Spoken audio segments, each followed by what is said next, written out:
The Battle of Rorke's Drift, which took place from the afternoon of January 22 to the morning of January 23, 1879, stands as one of the most celebrated defensive actions in British military history, not only for the sheer improbability of its outcome but also for the extraordinary acts of courage displayed by a small garrison against overwhelming Zulu forces.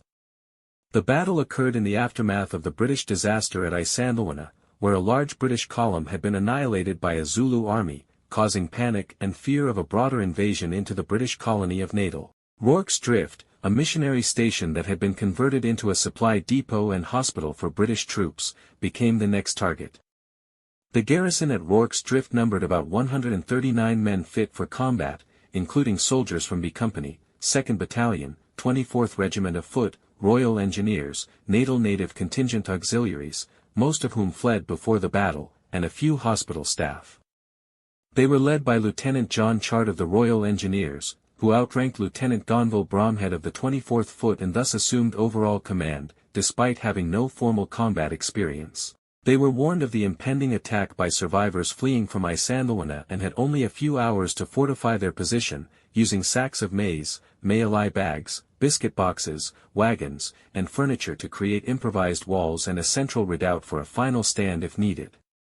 The Zulu impi that approached Rorke's Drift was estimated at between 3,000 and 4,000 warriors, mostly from the Undi Corps, who had been held in reserve at Isandlwana and were eager to participate in battle. The Zulus, highly disciplined and organized in traditional regimental formations, encircled the mission station and began attacking at around 4:30 p.m. The initial assaults targeted the northern wall and hospital, where hand-to-hand fighting erupted. The hospital, a vulnerable structure made of mud and thatch, soon caught fire, forcing the defenders to conduct a desperate interior evacuation. Privates John Williams and Alfred Hook, among others, hacked through interior partition walls to rescue wounded comrades while fending off Zulu warriors with bayonets and rifle fire. Outside, the main body of defenders continuously rotated positions and maintained a steady rate of fire using Martini-Henry rifles, which were effective but prone to overheating. The defenders endured hour after hour of combat, at times fighting in total darkness lit only by flames and moonlight, as the Zulus launched wave after wave of assaults, attempting to breach the barricades or overwhelm the British by sheer numbers. However, the tight formation of the defenders, their disciplined volley fire, and the tactical use of the redoubt and interlocking fields of fire prevented the Zulus from achieving a breakthrough. The defenders also benefited from ammunition resupply managed under fire, with soldiers like Corporal William Allen and Private Frederick Hitch playing key roles in keeping ammunition moving despite being wounded. As dawn approached on January 23, the Zulu attacks dwindled and finally ceased completely. British soldiers, exhausted and surrounded by the dead and dying, prepared for another assault that never came. By sunrise, the Zulu impi had withdrawn entirely, likely to avoid British reinforcements rumored to be approaching. The battlefield was littered with Zulu casualties, over 350 bodies were counted, with many others likely removed by their comrades.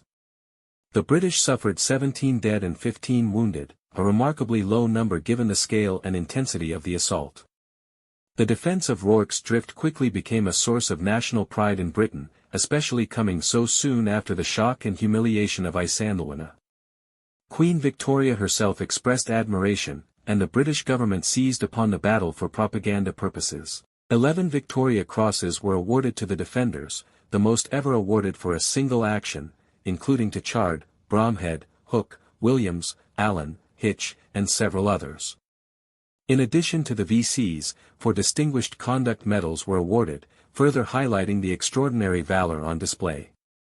The battle has since become a staple of British military folklore, immortalized in books, regimental histories, and popular culture, especially the 1964 film Zulu, which dramatized the events of the battle. Although some modern historians have critiqued the colonial context and romanticization of the conflict, the Battle of Rorke's Drift remains a potent symbol of resilience, tactical discipline, and individual heroism under fire.